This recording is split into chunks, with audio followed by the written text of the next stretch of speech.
Hi guys and welcome. Hi Ansley, thank you for joining me. Thank you for having me. So if you guys are joining us live, welcome. It's really great to have you. We're here to have a conversation about nosebands and how they affect movement and how they affect our horses. If you're hearing that beep, that's my power going off. That's load shedding in South Africa. But we're all good to go. So guys, if you're joining us live, please join in the conversation. We really want to hear from you. We want to know your thoughts, your opinions, your experiences. Share your knowledge. That's what this platform is about. So Ansley, please introduce yourself and your interest in nosebands and their impact on movement. So my name is Ansley Bevan. The name of my business is AB Equine Therapy. I'm a licensed massage therapist in the state of Florida. I'm also certified in equine massage as well as equine rehabilitation. So my interest in nosebands and their relationship with movement obviously came from, my hands-on clientele. I've been seeing some issues with nosebands being too tight or some nosebands that maybe weren't as anatomically beneficial as riders thought they were, which I thought had an impact on movement and just the overall well-being of the horse. So that was kind of how my interest with this relationship started. That's fantastic. So let's talk a little bit about nosebands and the trends with regards to nosebands within the equine industry, because there has been a lot of conversation around this topic and a lot of change happening over the last few years, although some of us would think not quite enough yet. So what have you been seeing in the industry and what's been happening with nosebands over the last few years? So I have seen the FEI specifically take some steps to look out for the welfare of the horse. I know the stewards at the in-gate a lot of times will check. I've even seen a little tool that they'll use to check and make sure that there's not too much tension with the noseband or the flash or those accessory pieces around the mouth and the face. So I know that there have been steps taken. At the higher levels of the sport, still we are seeing a little bit of too much tension.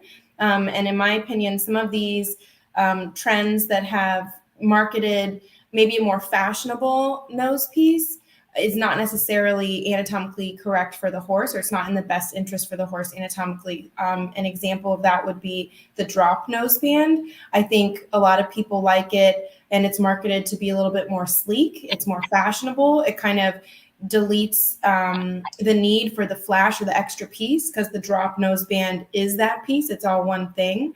But I think a lot of times, that really just sits a little too low on the nasal bones, and the margin for error is a lot smaller there. You can easily have that much too tight and restrictive on the horse's jaw. So you're really not getting any movement from the mandible. You're pushing down on those nostrils, which we know the horse only breathes through the nose. So, they really need that full capacity to do the proper intake of air. So I would say trend-wise, I've seen a lot of maybe what's marketed to be more fashionable is not necessarily in the best interest anatomically for the horse. That's really interesting. I always thought of drop nosebands as being like a really old thing that's kind of gone out of fashion, I would say. I very rarely see them used myself. Are they making a comeback in the industry? I would have to say that they are. I know a lot of, I've seen it in show jumping at the higher levels as well as dressage. I've seen a lot more drop nosebands than I have in prior years. And I will also say some styles maybe more similar to like the Micklem. I don't know what you guys have over there versus over here, but almost like the Micklem, or I know PS of Sweden has kind of a drop noseband formula as well. So like the actual noseband is a little bit more dropped, and then you have kind of the throat latch further down. And for me, I'm just not a huge fan of those either. Just anything that's going a little bit lower on the nose. I think that you have a risk there of, hey, if you have it too tight, you're also affecting the nostrils. It's not just the jaw movement. So it's kind of like a double negative for me. At least if you have just a singular noseband that sits higher up on the face, you still don't want it too tight, but if it is too tight, at least you're not also inhibiting the nostrils as well as the jaw and the tongue, if that makes sense. Yeah, that does make sense. So to those that are joining us live, it's really great to have you. Please join the conversation and share your thoughts and ideas or comments, experiences. We love to learn from you as well. There has also been, I think, in the last few years, more of a positive change in the industry, from at least from my perspective, because we have had some research come out on that relationship between movement and your bridle or your noseband. So there are more designs that are, whole bridle designs, I would say, not just the noseband, that are friendlier and that are trying to avoid some of the pressure. It feels like it doesn't translate into those higher levels, right? Yeah, I would agree. And just avoid change. Yeah, I think it's hard in the industry when you see riders at top levels that are achieving results. It's really hard to push against that or try to combat, maybe the tack that they're using, because, for an argument's sake, it's like, oh, well, like they're on the podium, they're doing really well. So how do you kind of sit here, in the lower levels and just the average Joes that are riding and for pleasure and fun and say, hey, this isn't the best call for your horse? It's really hard to do that. But I would agree with you. I think there are a lot of bridle tack companies that are trying to do better.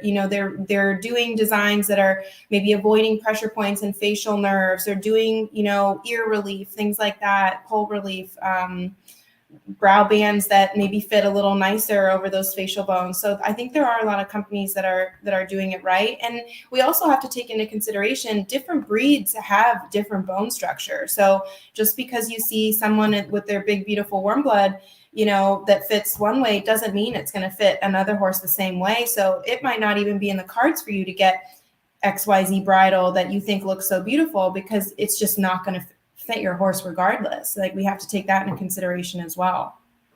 Yeah, for sure. So how would you say really our nosebands can impact the welfare of horses? Because at the end of the day, I think that is what we need to be talking about when we're talking to like you said, the average Joe, the riders that are at lower levels or who are riding for pleasure and enjoyment. How do we talk to them about the welfare of their horse and how that bridle or noseband is impacting the welfare? So I think we can look at it from a couple standpoints. We have the muscular relationship, and then we also have breathing. So in general, to keep it simple, if your noseband is too tight and it is sitting over the nostrils, you are impacting the breathing of your horse. And I've explained it kind of in a kind of light comparison. If you just take your finger and you place it on your nostril, like with no pressure at all, it's just sitting there, you can breathe better through the open nostril than this one that has the slightest pressure on it. So we have to relate that to the horse, especially knowing that they're breathing only through the nostrils, not through the mouth. So if you have something that's, really impacting the ability for the nostril to reach that full capacity, then you're inhibiting the breathing. So you're therefore inhibiting the performance of the horse. So that's one way to look at it. The other way is the muscular and fascial relationship. So when you look at the tongue, the hyoid, the jaw, and all of this, and the mobility and the balance of all those structures, when you are inhibiting the movement of the mouth and the jaw and the tongue by strapping, a tight noseband or maybe a lower noseband or a flash piece or some type of bridle accessory that prohibits that movement, you are going to affect those attached muscles and the fascial chains that go with it. If you look at, for example, the omohyoid, which attaches at the hyoid and the scapular fascia, you have to assume that there's a relationship there. So if you're, like I said, clamping the mouth shut so the tongue can't move, it's inhibiting the hyoid movement, all of that, and it comes down all the way to the shoulder, to that scapular fascia, you've now got referred points. It's not just one. You're having an effect throughout the body. So that's another way we can look at movement. That's the shoulder, the foreleg, the pectoral, the chest, the sternum, all of that. And those fascial lines also run all the way through, the ventral aspect, the abdominals, pectorals, even to the hind end, which can be affected kind of in a secondary standpoint. So it's just something to think about. It's hard to explain, to riders that maybe don't understand a ton of anatomy, or maybe they don't want to know, they just want a quick answer. So I guess if you were trying to keep it simple, you could just say, you're not only affecting the breathing, but you are also affecting movement because of where those muscles attach. That's really, I mean, it's amazing to me to think that we're affecting movement just by what we're doing to the nose of the horse, right? And I was going to ask you next about those muscular and fascial chains and attachments that are connecting from the nose or the tongue all the way back to the hind end. So I don't know if you want to go into those a little bit more. I find it so fascinating to think that the whole horse is connected from their tongue through to their hoof, their hind hoof, both on the ventral and the dorsal chains. It's really exciting. Yeah, the fascial chains are kind of crazy in general. To kind of explain fascia, that's the 3D connective tissue that kind of encompasses everything in the body. So like we were just talking about prior, the omohyoid attaches to the scapular fascia. So I mean, that's fascia around the scapula. It's not necessarily the scapular ridge or a piece of the bone, it's the fascia. So when you think about these fascial chains that are literally attached and run through the whole body, it makes more sense how you can have one thing that starts at the nose and might affect an actual hind limb. So even though maybe all these muscles aren't connected in terms of, one it attaches at the occiput and goes all the way, to the hip, not necessarily in that sense. It's not just one ever long running muscle, but it's these fascial chains that are actually making those connections. I love that. I think that's really incredible. And I mean, if you guys have watched any of our series on the fascia, we had Tulia Leomala speak on fascia, I think last year or the year before, but in a 4-part series. And one of the things that she said that really blew my mind was that, is it 40% or 30%? I don't know. Massive amounts of the force generated by muscle is lost somewhere between origin and insertion. And it's not lost, it's being transmitted through the fascia to the surrounding musculature. So that's a massive amount of force that isn't being transmitted from point A to point B, but that's going in different directions along the fascial chains.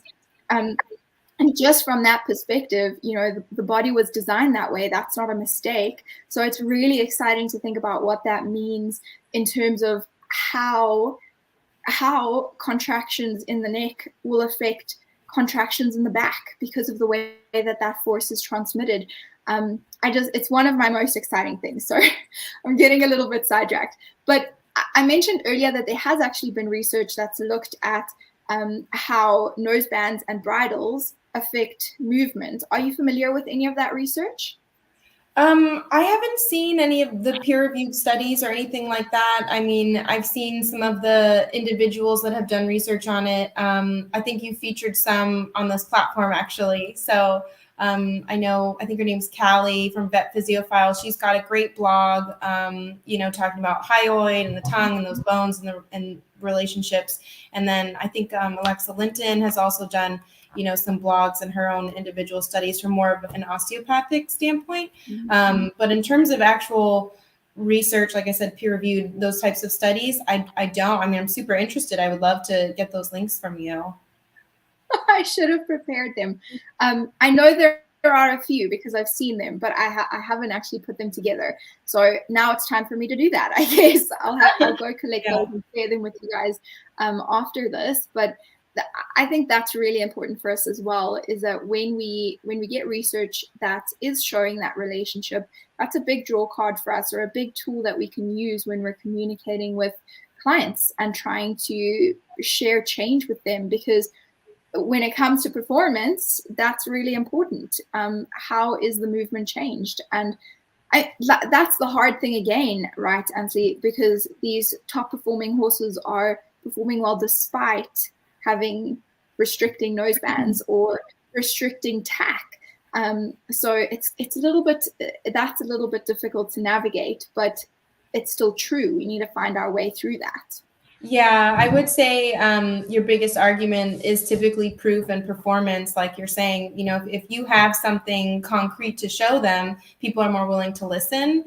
When it's kind of theoretical, it becomes a little bit more difficult. Or if you're just coming from a welfare standpoint, I mean, I hate to say it like this, but a lot of times, they're looking for the performance. So they might be willing to, kind of turn a blind eye sometimes. So like you said, these studies are really important for us. For the studies, is it more so based on like stride length or the connection for the muscular and fascial components? I would be lying because I can't remember what they said. I'm gonna have to go back and look, but I'm pretty sure they were looking at stride parameters specifically. So Okay. specifically what's happening with movement, and not necessarily what's happening through surface EMGs or something like that with the muscles themselves. I'm gonna go find those studies because I have definitely seen them. Guys, if someone in our audience has the answer, please help me. All right. So I just want to invite you guys again, if you're joining us live, it's so great to have you. Please join the conversation, chat with us. We'd love to hear from you. We'd love to know about your experiences and your thoughts on this. So please share them. So let's continue talking a little bit about like how can we bring change, because at the end of the day, that is what we want to do, and we are seeing positive changes already in certain areas. So we are seeing, like I said earlier, there are more people adopting friendlier bridles, friendlier nosebands. What else can we do from our side to help our owners understand this effect better and understand how to do better for their horses? I think that education is always going to be the number one thing that we can do. Accessible education at that. So, I mean, this platform obviously is great. I mean, as a practitioner, I like to educate. I mean, there are some clients that are more willing to hear than others, but even trainers, I think trainers are a big one. I think a lot of times people get stuck in the traditional way of doing something.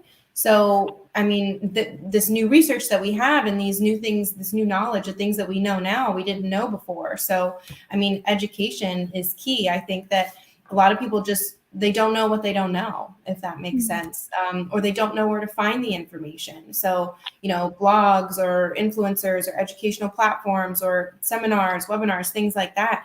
I mean, we really need to push and get that out there so that people know, hey, you can go here and you can learn more. And this is the effect that this has. And this is what we can do to fix it. And, all of that. I'm thinking quite a bit at the moment about, one of the best teachers that we really have is experience, and when they can see and feel it for themselves. Mm-hmm. But the challenge with that would be, okay, so let's say I'm in a scenario and I have a rider on a horse and I say, hey, let's undo your noseband and see what happens. And all of a sudden the horse is opening their mouths and they're giving, some very clear pain signals. Yeah. But the owner doesn't recognize them as pain signals.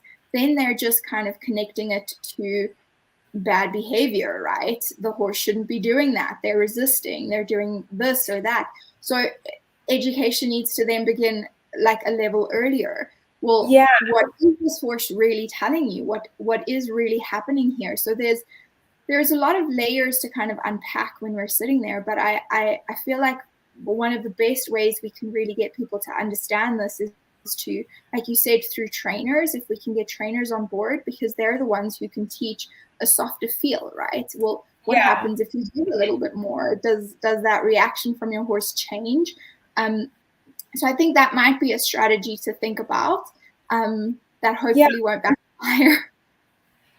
Yeah, I think that, like you said, the trainers do have the most influence, because if you think about it, the student, I mean, myself included, growing up riding, the trainer is what the trainer says is what goes. You're looking at them as the mentor, the trainer, the perfect rider who's teaching you.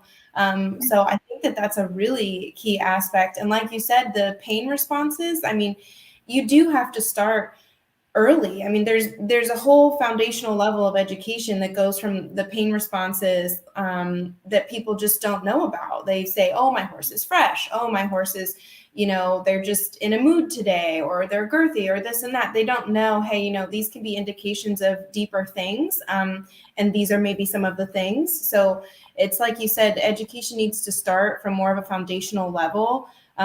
Everything is beneficial to learn, obviously, but once you can really connect the dots, then it sinks in. And I think there's a deeper level of understanding there. So I would have to agree with that. Foundational levels of education, as well as the trainers really being a key aspect in this, and trying to kind of, for lack of a better term, win them over. Hey, let's teach the trainers so then they can teach the students, because that is their job after all. That's what they're in it for. They want to produce good riders, educational riders. I also think anatomy is a huge one. So I mean, for me, being very anatomical, biomechanical, all of that's very interesting to me. It just makes sense. It's like, it just clicks. So a lot of times, if I'm looking at a diagram or putting my hands on the horse, I think that maybe some people learn visually as well. So if they understood the anatomy of the horse, how the breathing mechanisms work, how, the jaw works, the foreleg movement, all of that, maybe that would make more sense to them as well. So learning the pain responses, learning the anatomy, and then being able to add in, equipment and your tack and how that correlates with everything else. I think that maybe that would help people, like I said, achieve a deeper level of understanding as well.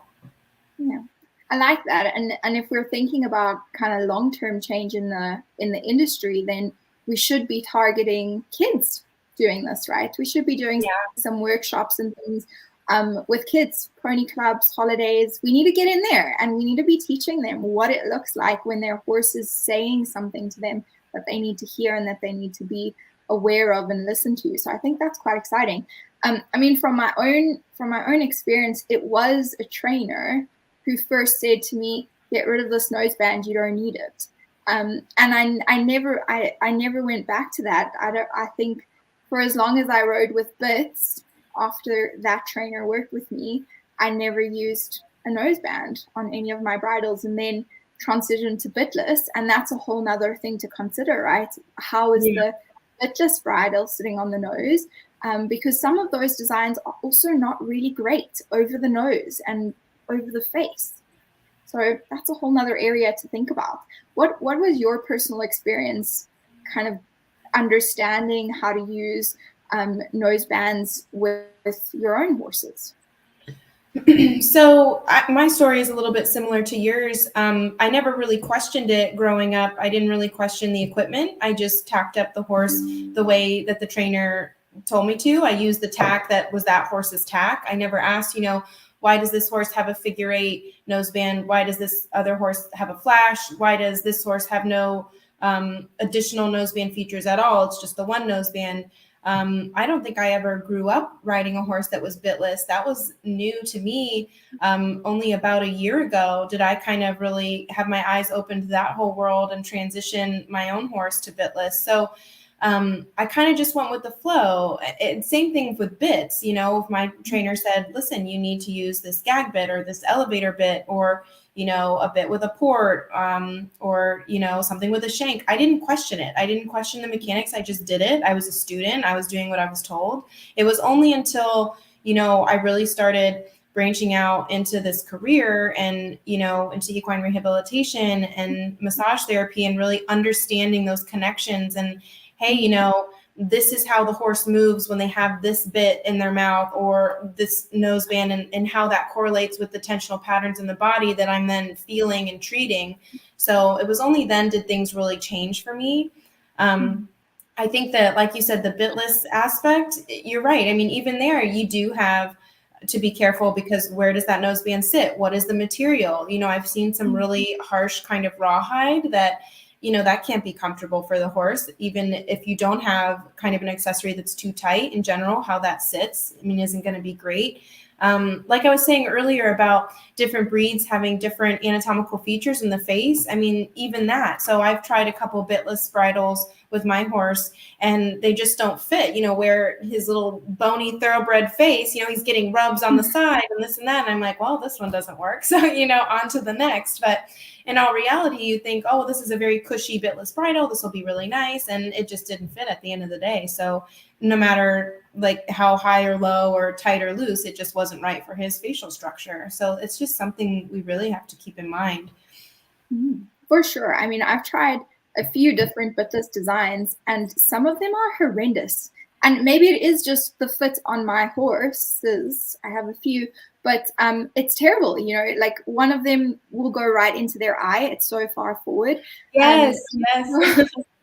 Another one, the moment you put a little bit of pressure on the rein, the whole thing lifts, and it's like, Yeah. no, and you have to crank the noseband super tight to just keep it in place. And I'm like, no, that doesn't work. So there are some really, I want to say flawed, but that's not the word. It's like, it Yeah. just practical, right? Not practical designs. Come on, guys. What I think I recently found someone who custom makes cavesons for me. So now when I bring a new horse on, I have a caveson made to their face, and that's their bridle. That's it. Oh, perfect. No, that's much better. I think it does get difficult when you branch into the bitless bridles as well, because if you think about when you're pulling and the whole thing is kind of sliding up, you don't have the bit to keep it there. Your pressure is on the noseband. So it's kind of interesting in that aspect, the difference, those pressure points and things. But yeah, custom made is, I guess that's working out well. That's the way to go if you can do it. That's definitely the way to go. I haven't looked back. My custom ones fit, and the thing is, they fit the horses they were made for, and they fit everyone else too. So it's really much more useful. But the other kind of dilemma that I've come up with lately, which you mentioned earlier, is this thing with kids where the first go-to is to say, oh, well, let's put a stronger bit in. Let's put a harsher this on. And I wonder about that. And I don't have the solution from a trainer's perspective. I've been working with a few kids with my own horses, and it's a challenge because my horses are all bitless and the kids are not strong, so they can't make the horse do something. But at the same time, I'm not sitting there making the horse do something. It's about having that refinement of the aids, right? That's difficult for kids to learn, but I feel like it's worth the time. It's worth the time to put in to help them understand how they can be more precise instead of stronger and more forceful. But it is a difficult one to find that way through. I don't know. Does anyone in our audience, have you guys ever worked with kids and tried to walk that line and find that balance between a piece of equipment that is strong enough to give the kids a little bit of leverage or advantage, but still soft and friendly on the horse itself? Ansley, do you have any experience with that? I think that it does get difficult with the kids. A lot of times, I mean, where I'm at anyways, the job is to win, right? The kid wants to bring home the blue ribbons with the pony. So the trainer kind of makes that the agenda. So I think, unfortunately, sometimes foundational steps get skipped, in a soft bit or a soft bridle. Instead of kind of going that route, maybe taking a little bit more time and really going into these foundational level things, it's, what can we do to kind of fast track success? And we're all human. Instant gratification is a thing. So I think it gets a little bit difficult to kind of, especially like I said, when you're working with a kid or even an adult, adult AMIs, they want to get in there, they want to have fun, they want to win. You're spending the money on the show to perform, and you hate to have a maybe negative experience from not doing well. So a lot of times I think it's, hey, let's bid up, let's go stronger. Here's a crop, here's some spurs. It's kind of, it's a slippery slope, I think. I think that we do need to be careful with the moldable minds of kids and really teach the right way. I think that long-term success would be greater for us if we could really get in there and do that. Yeah, for sure. Thank you so much to everyone that's joined us. It's been really great to have you. If you guys are watching this as a recording, please feel free to leave any comments or questions that you might have, or additional thoughts that you think need some further discussion. I am going to go find those research articles and share them with you guys in the comments, and maybe in some posts as well. Ansley, thank you so much for joining me. This has been really interesting. Thank you for having me. It's been nice. It's been great. Before we go, I just want to remind you guys that ticket sales are open for the Vet Rehab Summit. This year, we are focusing on excellence, and it's really exciting. As you can hear, that is something that I'm quite passionate about, because it is about us doing better and being better, and finding the things that we can do to support the industry, to support the people in the industry, to support our patients, through continuing to grow ourselves. And that's going to be the focus this year. So please go check it out at www.veterinariabsummit.com. You guys can register there for your tickets. And if you're an online pet health member, you get a free VIP ticket. You need to register through your members portal to join us and to get that VIP ticket. So thank you, guys. Thank you, Ansley. Thank you so much. Bye. Bye.